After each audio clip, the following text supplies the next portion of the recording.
la mayoría de los medios de información son de manipulación, no de información. Y los entendemos y los respetamos y les garantizamos su derecho a disentir.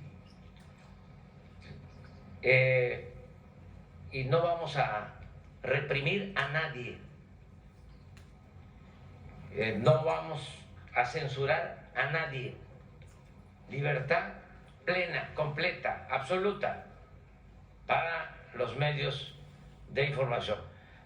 Afortunadamente tenemos esta mañanera, matutina, diría un intelectual de altos vuelos, no mañanera. Y aquí podemos utilizar nuestro derecho de réplica y garantizar al pueblo de México el derecho a la información. Porque antes todo se ocultaba, todo se callaba. Aunque parezca disco rayado, voy a poner de nuevo el ejemplo. Uno, pero tengo muchos, de cómo la mayoría de los mexicanos, yo mismo, que me he dedicado a estudiar y a recorrer todo el país, no es para presumir, pero no creo que haya un mexicano que conozca todos los municipios de México. Bueno, y hasta ayer no participé en un debate presidencial. 18 años. Porque la tercera fue la vencida. Bueno, no sabía yo hasta hace 6 meses que García Luna, el que fue secretario de Seguridad de Felipe Calderón, había iniciado su carrera en el CISEN. Pero también, si le digo a la gente CISEN, ahora ya más se conoce, pero tampoco se sabía qué era el CISEN. Es la Oficina de Espionaje del Gobierno, así se entiende mejor. Entonces, inició jovencito, creo que a los 25 años, ingresa al CISEN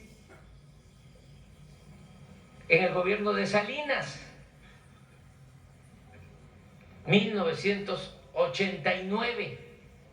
Acuérdense que Salinas fue impuesto y tomó posesión para usurpar la presidencia el 1 de diciembre del 88.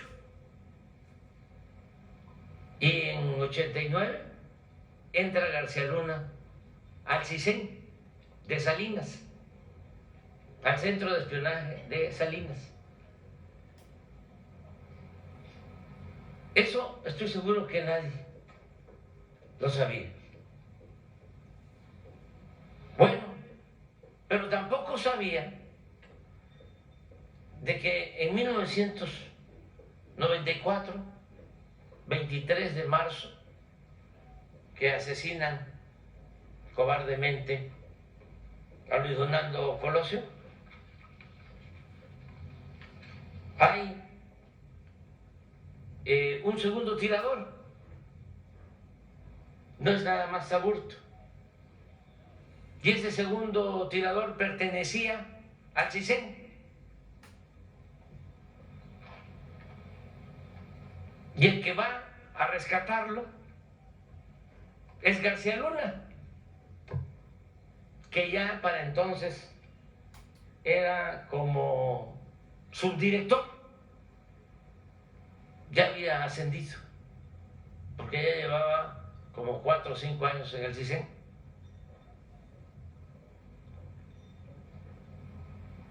Es hasta hace poco que se reinicia una investigación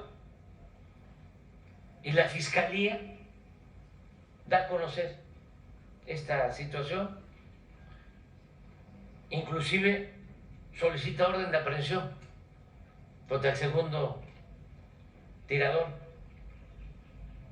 y el juez del Poder Judicial niega la orden de aprehensión.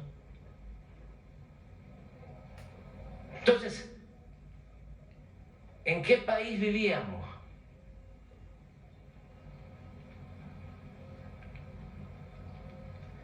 ¿Qué papel jugaban los medios de información? ¿Y qué papel siguen jugando? La mayoría, con honrosas excepciones, que me quito el sombrero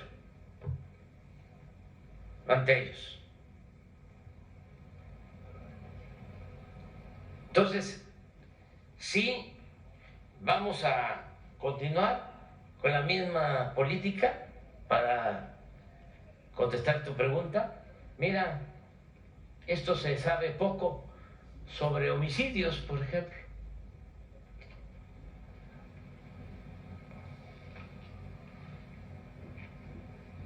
Esto es por sexenio. Son datos oficiales. Con Salinas aumentaron los homicidios 9.2, con Zedillo bajaron a 31.2, con Fox aumentó 1.6 el número de homicidios en su sexenio. El campeón en aumento de homicidios, Calderón, casi 200%.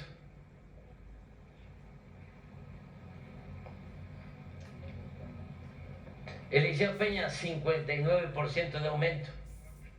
Nosotros, que agarramos, miren cómo iba. Si no aplicamos la política que se está llevando a cabo, esa barra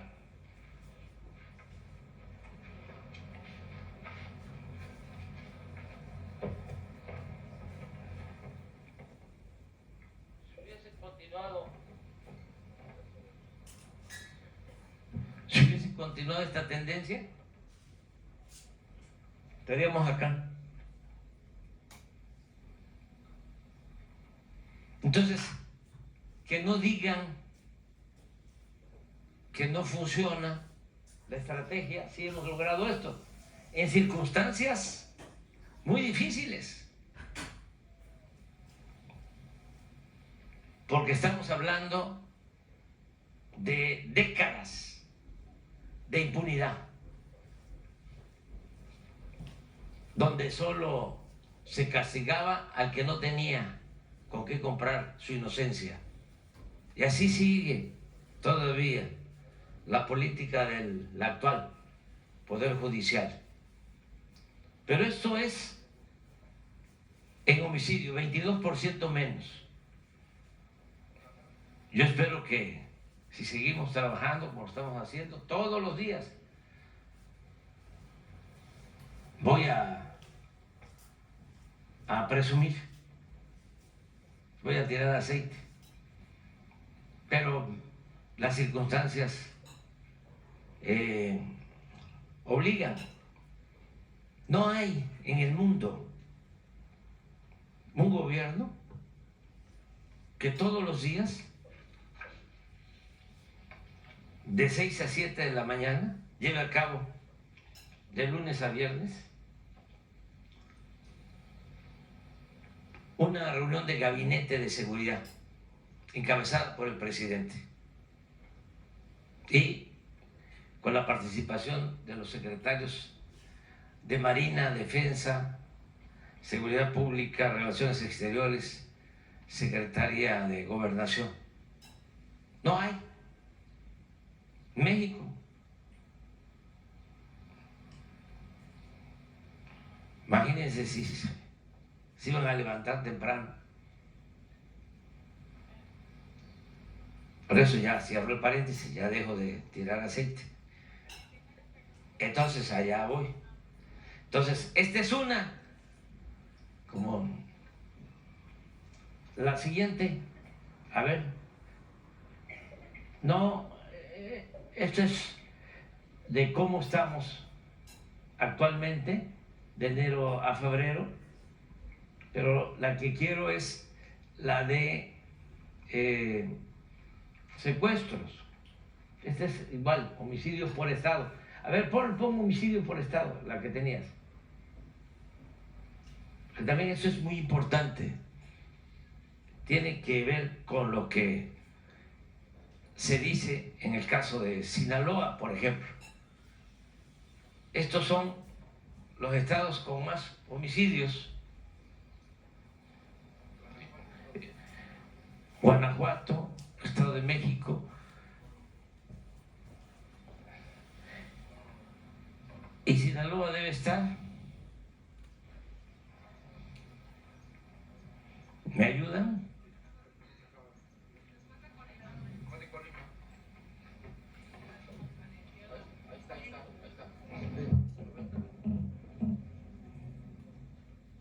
¿Aquí dónde estamos?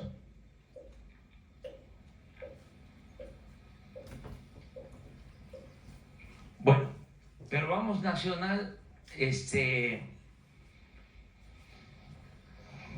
esto de Sinaloa lo planteo porque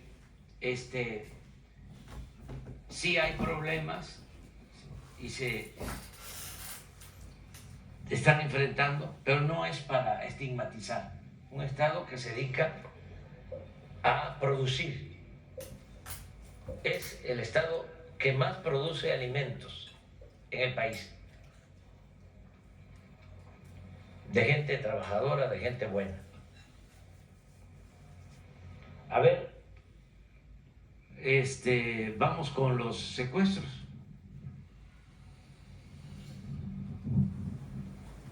Miren,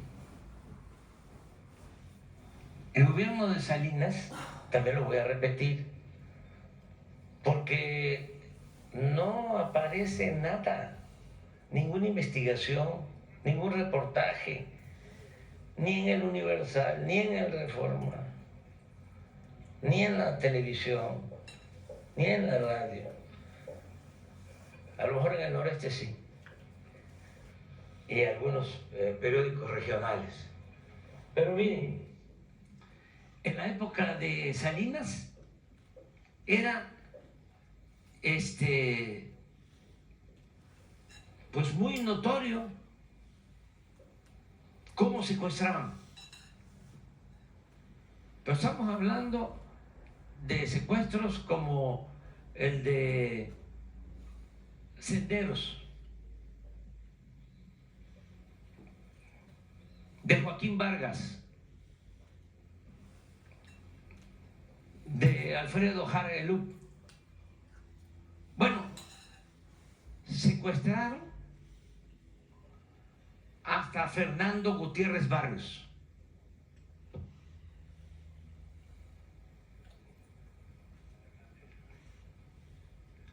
Después a Diego Fernández de Ceballos y a otros más.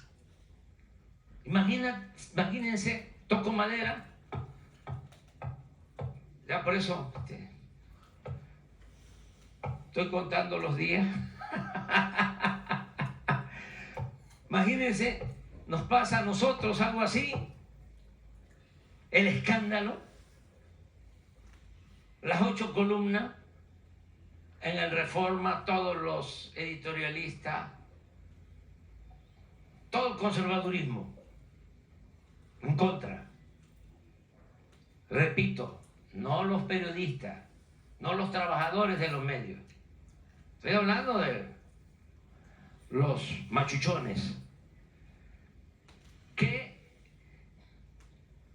en sentido estricto no son periodistas, son empresarios, y si somos más exigentes, son traficantes de influencia, ni siquiera empresarios. Entonces, para diferenciar, pero además de los secuestros, los homicidios, vamos a hablar del asesinato de Luis Donaldo y otros, y todo eso se olvida, domina la amnesia. Pero esto es el resultado nuestro en cuanto a disminución de secuestro. ¿Por qué se logra esto? ¿Y por qué avanzamos? Primero, porque se atienden las causas. Porque los jóvenes que estaban abandonados son atendidos. Porque tenemos mejores ingresos en México. Han mejorado los salarios. México es de los pocos países en el mundo con empleo casi pleno. No hay prácticamente desempleo. Nuestra economía está creciendo. Nuestro peso se ha fortalecido más que ninguna otra moneda en el mundo con relación al dólar. Pero sobre todo, que es lo que decía aquí el maestro Rubén Rocha, de lo que me siento más orgulloso, hemos logrado, a pesar de la pandemia y de la crisis internacional, reducir la pobreza y la desigualdad. Y esto tiene que ver, esto ayuda mucho. Y ayuda también el que no haya componendas, el que se marque bien la frontera, la línea entre autoridad y delincuencia. Porque antes, pues era el predominio de la impunidad. Nada más imagínense si el secretario de Seguridad Pública del gobierno federal era García Luna, ¿qué se podía hacer? Y además estaba cooptado, para decirlo elegantemente, por uno de los grupos de la delincuencia. La diferencia de que ahora la secretaria de Seguridad Pública sea una compañera de ustedes, periodista, honesta,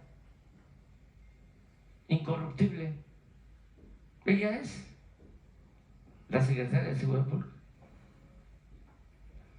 Lo único que le recomendé es que mandara a limpiar con albahaca y otras hierbas esa oficina que ocupaba García Luna, que ni debió quedarse ahí, pero bueno, ya, para no gastar en otras oficinas. Entonces, sí hay resultados. A ver, robo o robo de vehículo. Miren, 50%.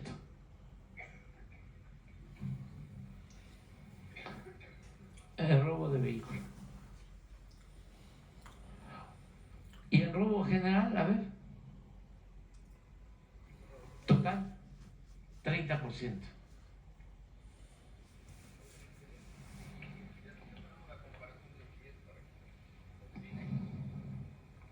A ver.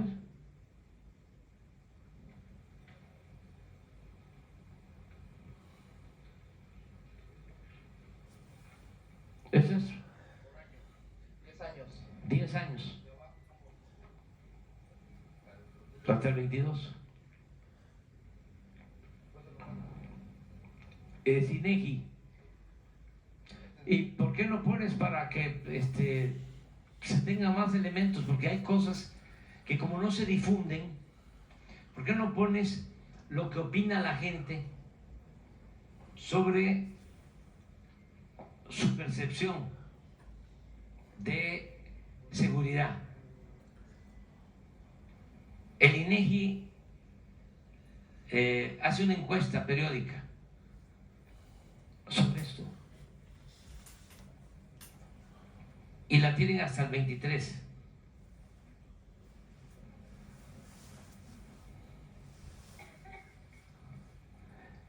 Ha bajado la percepción de inseguridad considerablemente. No, es otra gráfica. Ah, bueno, pero puede ser que es que hay una gráfica por años.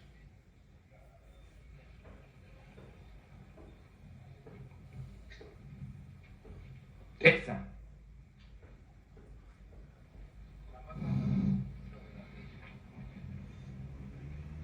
Desde que se inició la serie, esto es 2010, ¿no?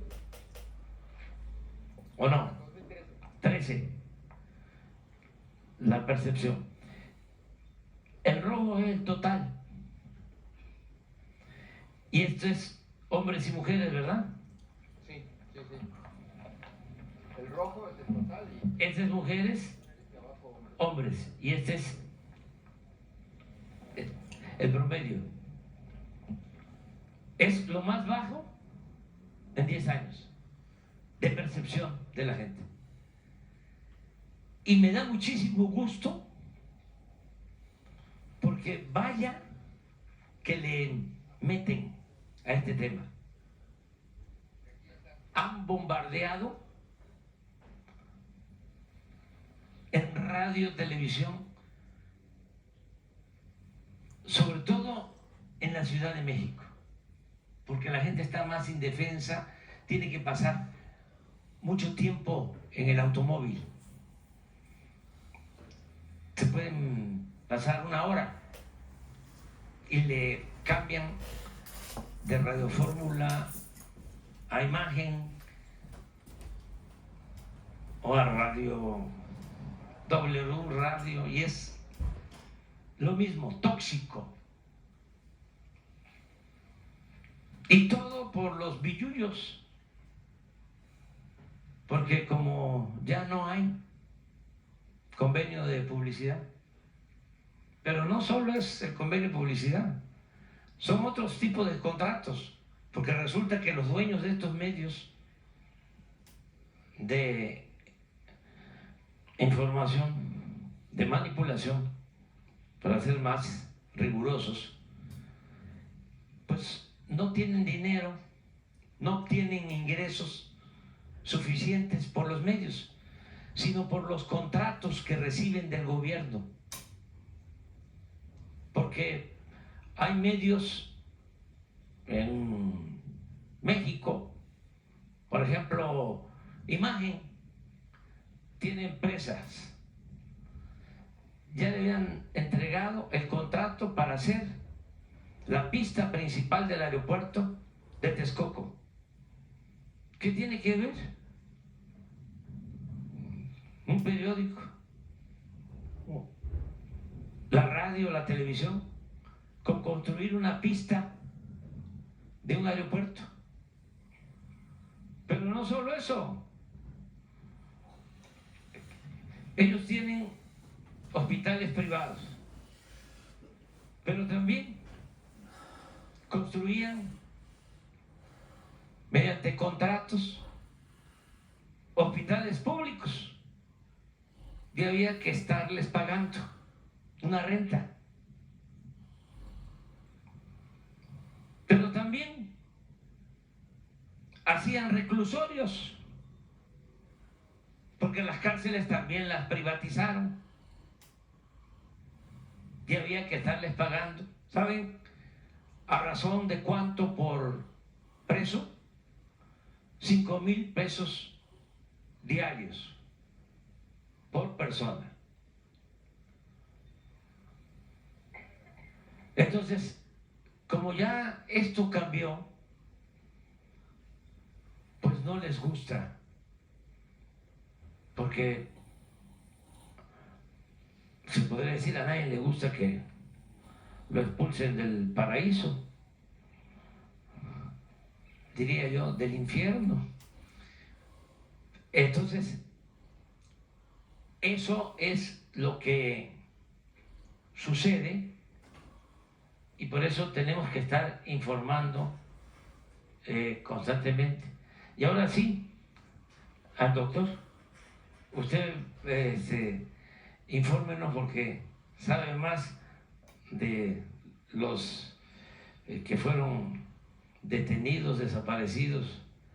A ver, por favor. Muy bien, muchas gracias, presidente. Pero si me disculpa, voy a decir que yo soy partidario de los abrazos, no balazos.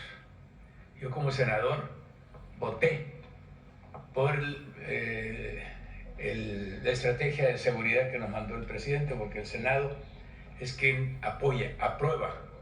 Solo el Senado, no va a la Cámara de Diputados, aprueba el programa de seguridad, sistema de seguridad. Y no es más que un bonito eufemismo, el abrazo. El abrazo quiere decir una beca, una pensión, quiere decir un apoyo X. No sé si puedo decir programa, pero bueno, ya lo dije. Eso es. Es decir, atender las necesidades, que son las que generan, en todo caso, la violencia. Eso es, por una parte. Nadie ha dicho que no se persigue el delito. Eso está contenido en las leyes orgánicas de las fiscalías, la general y las locales. Se llama persecución del delito. Pues ese se persigue justamente, o persecución penal, como le quieran llamar. Se persigue con las fuerzas públicas. Entonces, ese programa, del que habló muy acertadamente el presidente, pues nosotros, yo como gobernador lo comparto. Y creo que es el que está dando resultados. Yo a veces me enojo con los eufemismos porque yo le digo que a mí, en lugar de decirme viejo, me dicen adulto mayor. Bueno, pues para que no me sienta mal, pero en realidad la etapa de la vida es vejez. Ese referido a los abrazos son justamente los programas que van y apapachan, le dan calor y solución a muchas necesidades básicas que por ello la gente a veces comete delitos. Bueno, el tema de los desaparecidos del día 22, finalmente fueron 66. Yo me informé en Altata, cuando estaba dando el banderazo del operativo Semana Santa, que se habían levantado familias. Y no lo creí, y luego les dije, no es cierto, están exagerando. Bueno, finalmente nos enteramos de que en efecto había familias. ¿Por qué? Porque los 66 se componen de niños, niñas, mujeres y hombres. Simplemente son 23 niñas y niños los que estuvieron como parte de estos 66. ¿Qué hicimos para localizarlos? Establecimos un operativo. Lo formamos con Sedena, con la Guardia Nacional, Secretarías de Seguridad nuestra, con la Policía Municipal de Culiacán y empezamos a buscarlos.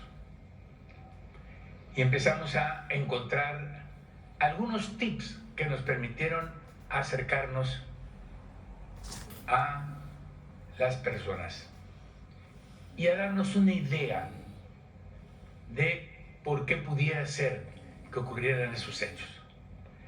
Y esa orientación que fuimos tomando en la investigación y en la presencia física del operativo integrado por fuerzas policiales fue como fuimos encontrando de alguna manera el acercamiento de las fuerzas, la búsqueda, el acorralamiento de la zona nos fue dando lugar a que fueran apareciendo, fuéramos localizando. Primero 18. Para entonces solamente eran 25 los que teníamos en la lista. Decíamos, nos faltan 7. Pero ahí luego nos dimos cuenta que ya eran, porque aparecieron un número posterior que nos llevó a 42 aparecidos localizados. Hay que decir que los localizamos. Y ya para cuando teníamos esos 42, el número era de 66. Y todavía nos quedaban varios niños, niñas. Seguimos buscando. Y luego localizamos 16 personas más. Ahí sí ya venían todas las niñas y todos los niños que habían estado. Y solo quedaron 8. Esos 8, integrados por 3 mujeres y 5 hombres, los encontramos ayer. Y quiero decirles que tenemos es decir, hemos comprobado casa por casa donde están los que no estaban, los que habían desaparecido. Y están en sus casas. Tengo los nombres, los cuales no podemos darlos. Eso solamente los haría la autoridad investigadora en el caso de que presenten denuncia. No se han presentado denuncias, se presentaron algunas denuncias de familiares, pero no de las personas directamente afectadas.